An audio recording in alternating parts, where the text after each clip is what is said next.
Hey guys, good morning. It's Jason Flame from the Moore Park Chamber of Commerce back with another edition of our Chamber Chat interviews. Happy New Year to everybody. It's been a little bit since we've done an interview, and hope everybody is starting the year off really, really strong and great. Let me introduce our guest today. She is Stephanie Dufner, a seasoned communications and marketing professional with over 20 years of experience helping organizations amplify their message and mission. From national nonprofits like the ALS Association to universities and community-based organizations, Stephanie has built brands, led strategic storytelling, and driven impact across digital, print, and media platforms. A consultant, volunteer, and nonprofit leader, she brings a powerful blend of experience, heart, and purpose to everything she does. Get ready for an inspiring conversation on communication, leadership, and making a difference. Good morning, Stephanie. Thank you for being on the show today. Good morning, Jason. Thank you for giving me the opportunity to speak with you this morning. Yeah, it's going to be a great time. By the way, for those of you watching live, please comment. Let us know that you're there. Feel free to share this video as well, and go to YouTube and subscribe to the Moore Park Chamber of Commerce YouTube channel. So, Stephanie, what got you interested in coming to the Moore Park Chamber of Commerce? I know that's you got involved and you wanted to be on the show. What was the interest in getting involved? The interest was building community. My husband and I moved here from Newbury Park around 3 years ago, and we found the community delightful. It is small and intimate, but it offers plenty of amenities, including the mountain ranges. We have a beautiful view of the mountains from our kitchen area, and also restaurants, cute niche stores downtown and in other areas, and just the general vibe. So I wanted to connect more with the community here in Moore Park, which led me to joining the Chamber of Commerce. Well, we're happy to have you, and you come from my hometown, or at least where I graduated high school in 1992. I went to Newbury Park High School and lived there for most of my life, most of my childhood, I should say. Now I live almost my entire adult life here in Moore Park. But there's a lot of similarities between Newbury Park and Moore Park. If you go back maybe 20 or 30 years, they almost seem identical in so many ways. Just the small town feel, the little charm, the small shops, and like you said, the community. You just kind of get to know everybody in the community, which I think is really, really cool. Mhm. Let's talk about over the last 2 decades in communications and in marketing. What first drew you to the field, and what has kept you passionate about it all these years? I would say what initially drew me to the field, growing up, I always did well in courses that were more liberal arts centered that involved writing. That would be anything like English, history, psychology, sociology, foreign languages. When I was in high school, I took Spanish and Russian, interestingly, in the late 80s. And that dovetailed when I went to college, and those were the courses that I excelled in. And almost, I would say, last minute, I chose communication arts as my major. I went to a university in Northwest Florida, and then I went into I had an internship, interestingly, with the Pensacola Chamber of Commerce back in the early 90s. And I also worked at a nonprofit, the American Diabetes Association, a local chapter there. And those jobs allowed me to practice my writing, learn about publications, and organizing meetings and events. So I think my interests and passions lied with those specific topics that I previously stated. And then it brought me into working in communication related fields. From there, my first decently paid office job was at a nonprofit called the Pensacola Little Theater, Pensacola Cultural Center. And I started off as an operations assistant there. And that was assisting with meetings, coordinating setups, also writing press releases for events that went on at the center. And I worked there almost 6 years, first as an assistant, and then I got promoted to a facility manager. And that involved marketing the facility that had a 474 seat performing arts theater and rental rooms that the public could access. And so I marketed that via brochures and going out into the community and speaking about it. Very nice. Yeah, I'm curious. What kind of student were you as a child and growing up? Was writing and reading something that was always kind of a passion? And that just kind of developed into what became your career. I've always loved words. I remember my favorite topic in middle school and high school was when we had to learn new words. So I think that provided me with the incentive to study communications, although I didn't know at the time, it was almost like a subconscious decision to go into that field. Hmm. Awesome. Well, thank you for sharing all of that, and let's talk a little bit more about working with nonprofits, universities, community organizations. What are the biggest mistakes you see organizations make when trying to tell their story, and how they can do it better? I think what any organization, whether it's a nonprofit, a university, even a for profit organization, is they need to stay true to their mission. And the organizations I've worked with have done a very good job at that. I think, especially with the advent of social media, where people can see mistakes other organizations make in real time. That makes people in charge of organizations more mindful of what can happen if they don't adhere to a mission, vision, and their values. When I worked at the ALS Association twice. First time was 2005 to 2007 when they were based in Agora Hills. We were living in Camarillo and I commuted there. And then from 2011 to 2015, during my second time there, uh, social media was becoming more prevalent. And there was another organization that was well known for providing cancer services to primarily women.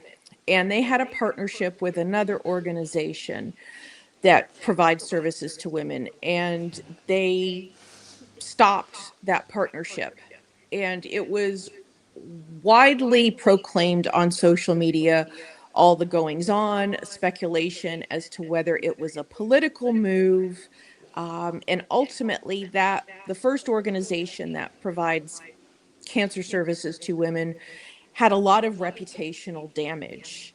Uh, People used to want to work with them, but after they stopped working with the other organization, uh, people no longer people no longer wanted to use the former organization's services. So, like I said, it's important for any organization to be intentional in how they promote their mission, and they realize that it's not all about them, it's more about the people they serve or their customers. Yeah, I love that. Absolutely. You talked about social media and kind of the impact it has on communications. What are your thoughts on social media, and now with AI? I mean, companies can run their entire social media campaigns, a lot of their communications using AI. How do you use it and leverage it for what you do? I have not used social media professionally working with organizations. I do it less than I did 10 years ago. Um, I think it's important to have a human voice and not just rely on AI at this time. especially since we're at the beginning of using AI. ChatGPT, I believe it was unveiled in November 2023. I use AI professionally for background information, research, but I always go to legitimate sources online, Google Scholar, or anything that has more of a scholarly or hands-on where you have information from experts. I think it's important you can do drafts for social media, for promotions, whether it's your products or services, but you still need a social media manager to review the messaging and also get feedback from leadership and, more importantly, constituents about any social media messages or any messages that go out, whether it's in a newsletter or um, reports where you get a message from a president or CEO. Ultimately, the human touch is still essential. Yeah, I mean, I agree with that 100%. You know, the human touch and being authentic. You know, I've been using AI for social media for, you know, quite a while now, Mhm. and it's gotten to know my voice pretty well after a little while because I'm tweaking and adjusting and reviewing. And I still, every time I look at a post or an email or a letter that I'm going to send out, you know, I want to make sure that it's in my voice and in my words. But I found it to be just such a huge helpful tool. You talked about the ALS Association. During your time with ALS and other nonprofits, what lessons did you learn about communicating with empathy during challenging or emotional moments? I think it's crucial to listen to your audience, whether that's on social media, in person, via email. The second time I was at ALS Association, they were aiming to get more feedback from the chapters. And at the time, they had 40 chapters across the nation. And ALS, if people don't know what that is in the audience, it's amyotrophic lateral sclerosis, otherwise known as Lou Gehrig's disease, named so after the baseball player, the New York Yankee from the 30s and 40s, who was diagnosed with ALS. And it became easier for people to remember it, Lou Gehrig's disease. Um, I think empathy is the cornerstone of anybody who works in a chronic condition or disease agency slash organization. ALS at this time, unfortunately, they are very much looking for treatments and a cure for it, but most people don't live very long with it, only a couple years, because it affects the brain and spinal cord and ability for people to move and breathe. Um, the second time I was at ALS Association, that was when social media was starting to become more popular. And I would get feedback from constituents on social media posts. We would be promoting research, new services for those living with the disease and their families. And some of the feedback would be negative. Why don't we have a cure yet? Why aren't there any treatments? Why aren't you and other ALS organizations advocating more to Congress to help us? And it can feel initially like you are being attacked, but that's not the case. The case is you are there to provide a service and listen to those living with the disease and understand that you're not being attacked. They are very frustrated with having to live with ALS or cancer or whatever disease or condition that they are talking about because it affects their relationships, their livelihood, their ability to move. So it's important to be tuned into their feelings, what they are experiencing, and take that in. And that's how you can promote and ultimately create services that can benefit those individuals. This one strikes a chord with me, unfortunately, because on a personal level, I have a cousin who is battling ALS right now. Oh. And so to watch, you sometimes you just don't know from the Hmm. outside looking in, you just don't know until you're directly affected by something, whether it's ALS, it's cancer, it's, other, Hmm. and so people can be very emotional in their response to information. Hmm. And you're the communications, right? You're the messenger, right? So I mean, Hmm. don't shoot the messenger. You're there to put out what you can, but the I can understand how the responses could be so emotional, and that could be a hard job. Sometimes I think about nurses and how and doctors, how Hmm. difficult their job is to deliver information that might be the worst bit of information that someone ever has to receive, and they have to do it with a professionalism and with the empathy that you talked about. I just I couldn't imagine being in that situation sometimes. You know what I mean? It's challenging, but it's also an opportunity to learn.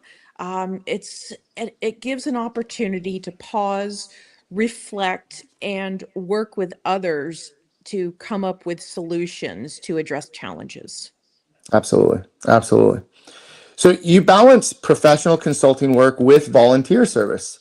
How has giving back shaped your leadership style, and how has it influenced the way you approach communication? I've always believed that leadership is a shared responsibility. It's not just a title. And the best leaders that I've worked for have always cultivated their people and given them the opportunity to shine. With that being said, in my volunteerism, I rely on those who know more than I. I volunteer with several organizations, including Sir Optimist International, based in Washington State. I'm still a member long distance because that was the first club I joined, and they were very welcoming to me. So I write a monthly article for their newsletter. And two local animal organizations. You've probably heard of one of them, the first being All for Love Animal Rescue and Canine Adoption and Rescue League, which is based in Santa Paula. Carl they actually participated in the Holiday on High Street last month. They had a booth there, and I believe one of the dogs actually found a forever foster because of the event. Hmm. But with Carl, I write news releases for their fundraisers, their end of year fundraiser. And I rely on them for information because the people who are on the board or volunteers, even though I walk dogs there, I try to get out there to Santa Paula once a week to walk the dogs, but I'm not there day to day. And I'm not plugged in as to what goes on, what programs are working, what services they need, I know they provide boarding services, and they have their sanctuary where there are dogs that are adoptable. Um, but I listen to them when I'm writing articles, news releases, and I get their feedback. I've done social media posts. You were talking about social media earlier. Um, for their pooch parade, but it's important to get information from those you work with and listen to what they have to say. And they, your clients and those who work with them, their volunteers, they can work with you to shape any messaging to help promote events for organizations. Well, I have to say, it really warms my heart to hear that the one of the dogs got a forever home at Holiday on High Street. I know that my wife had stopped by several times. We're Oh. we're a dog loving family, and so we stopped by the booth several times, and we had heard that, I believe, that night. So yeah, that's always cool. How did you get involved in? How did you search out the volunteer work, or did volunteer opportunities kind of pop into your lap. There's a lot of people in the community that, sometimes they want to give back, they want to help, but they don't know where to start. They don't know who to ask. They don't know where to go. What are your suggestions on finding volunteer work to get involved? I would say, first of all, the dog, he's in a foster home and it's a loving foster home. I hope it turns into a forever home. Secondly, you seek out what you're interested in. I see you love martial arts. So I'm sure if there was an opportunity for you to donate some time, I know you're a very busy man, but you might, when you have the time, if somebody asked you for your expertise, that's a possibility for you down the road. With me, I have always loved animals and anything that involves education. Seroptimus International is very big on educating women and girls so they can improve their livelihood around the world. Also, I'm a member of the marketing committee at Cal Lutheran Center for Nonprofit Leadership, and I was approached to join their marketing committee. But a lot of times, volunteer opportunities, people, like you said, might approach you, and you just seek out what your interests are. And there's plenty of organizations around the county that you can lend your time and talents to. Yeah, definitely. Well, I know in Moore Park, we have the Rotary Club, we have Kiwanis Club, we have the Moore Park Women's Club, we have Seroptimus serves both Simi Valley and Moore Park in our area, I believe. My wife and I got involved in the Rotary Club about 4 years ago now, and there's so many opportunities within the clubs where you can find things that kind of fit your passion or fit something you're looking for. And then there's those things that you didn't know anything about. For example, we had never participated or we knew about it, but we didn't know how to get involved with the Lord's Table. And the Lord's Table serves food for families in need here in Moore Park. And it was an opportunity for us to get in and just go and serve dinner. And, obviously, with your local churches, that's another opportunity to just find the opportunities because, going back, we were talking about leadership. And I think that a servant leader is a very strong leader by example. There's leadership by position and there's leadership by influence. And I always believe that your influence carries much further than the title that you carry. So my wife is watching and she said, yes, jump in and volunteer. And sometimes I have to tell her, no, stop volunteering because we do quite a bit and we enjoy it because we love this town, we love Moore Park, and we love helping out wherever we can. But for leaders, business owners, or nonprofits watching today, what are one or two practical communication strategies they can start using immediately to better connect with their audience? It's always important to listen to those you work with and those who you serve. One way that any organization, regardless of what their designation is to do what I call a communications audit. And that could involve just a couple of questions emailed on a Google form requesting feedback on programs, services that work best for them. Also, communication tools. Are they using Slack?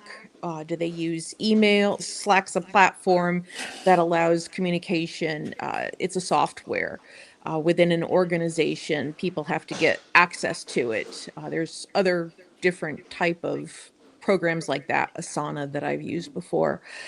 But sending out a simple Google document, a Google form with questions on areas that are working, initiatives that might need some improvement, allow open responses for that so you can get feedback from staff, volunteers, and most importantly, those who your organization serves. I think the key word there was listen. Mhm. And, God gave us two ears and one mouth for a reason, right? If we listen just a Mhm. little bit more, we can learn so much. And opening up that opportunity to listen is very important. A Mhm. lot of business owners, a lot of people in general, right? They're afraid to ask for feedback because they're not quite sure what they're going to get back, or they might fear what they get back. I mean, I know as maybe a younger business owner, I didn't want to do surveys because it might tell me that I was doing something wrong or I Mhm. wasn't doing something well enough. And that's kind of a scary feeling. But if you have a growth mindset and you want to truly serve your clients, customers, audience at the highest level, understanding what they want, what they need, and kind of everything in between, there has to be that back and forth communication. And so I think that that's so important. Communication means to share. I remember that from my studies. And it should never be one way. It should always be a dialogue between individuals, actually among individuals, because there's multiple people involved within organizations. So it's important to seek feedback anytime and be willing to listen to those you work with and those who you serve. 100%. 100%. So tell me, why the Chamber of Commerce, the Moore Park Chamber of Commerce? You could go anywhere in the Ventura County area and get involved in other chambers. Why us? Seeing your posts online, it was, I think, just everything seemed very intimate and welcoming. And I think Moore Park is a very welcoming community. When we moved, we live off Tierra Bajada. People were very welcoming on our street, as opposed to where we last lived. We didn't have a lot of people approaching us, but everybody was just very friendly. And I got that sense from following the Moore Park Chamber of Commerce on social media. And that's what led me to join. I think it also helps that Moore Park it's not an uber big town, so you can make connections. And I just felt this sense of familiarity with the Moore Park Chamber of Commerce. Well, I truly appreciate that. We have a great team in our office, Cody and Maddie, and a little extra pride for me. Maddie is my daughter, if you didn't know, and she does a lot of our social media, and I'm just so proud to see what she's been able to do so far, and to hear your feedback saying this is what drew you to us. But I think it also goes back to the authenticity, Mhm. the vulnerability, feeling connected. And I'm proud to hear that that's what our social media has done is help you to feel more connected and to feel more in touch with us. So, anything else that you'd like to share with the audience that maybe we didn't touch on today before we wrap up? I would encourage people who have not joined the chamber yet to join. I've been to several workshops. And also, I'm going this month to the networking breakfast. I went to the one in November, and everybody was so welcoming. You and your wife, Jackie, as well as chamber staff and others who were members. It was just a very warm setup where you felt at home. Yeah, thank you for that. We offer a networking breakfast every month, once a month on Fridays. It's the third Friday, I believe, and would love to have you if whether you're a member or not a member. And by the way, the Chamber of Commerce is not only for business owners. We would love to have more of our local community.